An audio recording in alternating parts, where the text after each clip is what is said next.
today I'm presenting on worldwide fertility rate and the worldwide life expectancy rate. So first off, let's define what we're talking about. So fertility, you usually think like ability to have children. That's not really what it is.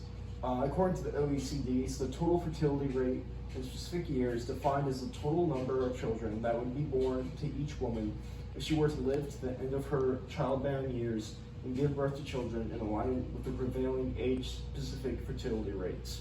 Now that sounds like a lot of word salad, but basically what it's saying is it's just the number of children a woman will have while she's able to have children. So for example, if the fertility rate is 2, a woman could have more than 2 children, but on average, a woman will have 2 children within her childbearing years. The life expectancy, most people know that's just the average length of someone's life in a region or in a country or even in the world. So then these are 2 graphs. This one right here is the fertility rate, child per woman. So as you can kind of see, 1950s to 1970s-ish, it's pretty high, about 5 births per person or per woman, with a sudden dip kind of between the 60s and 70s. That could be something like, I don't know what would be causing that, maybe some kind of flu or virus. But as you can see, overall, it's a pretty steady decline up until 2023. Then on the right, or on the left, we have life expectancy. This is by region or continent. So we have Oceania, which would be like Australia, New Zealand, that area, Europe, the Americas, Asia, the world, and Africa. As you can see, that's actually going upwards.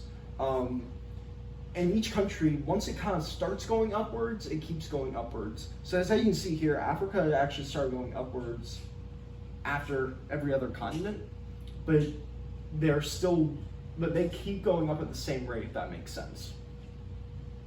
So are the 2 related? Because if you look at the 2 graphs, it looks like they might be inversely related. So as one goes up, the other goes down.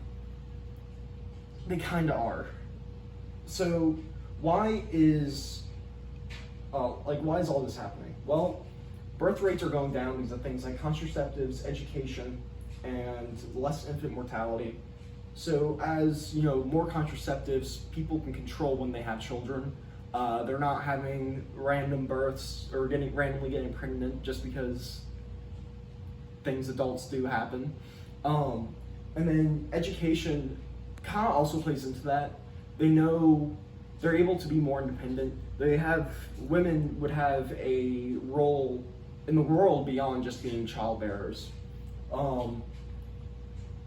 So it's kind of agreed upon that life expectancy and the birth rate aren't directly related, right? So as life expectancy goes up, the graphs are inversely proportional, yes, but the life expectancy going up does not cause the fertility rate to go down. However, if you look at the reasons as to why child mortality decreases, well, that'd be things like modern medicine, which kind of is similar to contraceptives to a degree. They both play into a beyond being a developing country. So a lot of these things come from just being a first world country. Better education, better access to healthcare, better everything really, better access to healthier food. So my thought is, like I said earlier, they're indirectly related. They're both kind of caused by the same things, but the same things have inverse effects. So better education increases the number of, or increases life expectancy, while it decreases something like fertility rate.